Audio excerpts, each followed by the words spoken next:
என்ன மீசை மீசை மீசை மீசை? இப்ப மீசை முக்கியமா பாட்டு முக்கியமா? பாட்டுதான். அதான் அந்த மீசையில ஒத்துக்கிட்டாதான் நான் பாடுவேன். சரி, மீசை இல்ல.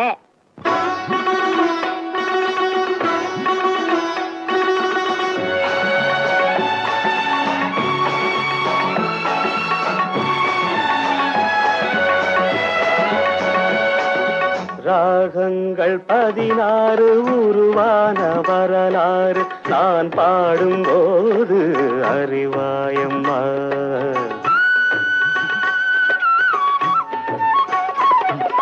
ராகங்கள் 16 உருவான வரலாறு நான் பாடும்போது அறிவாயம்மா. பல 100 ராகங்கள் இருந்தால் என்ன, 16 பாட சுகமானது. பல 100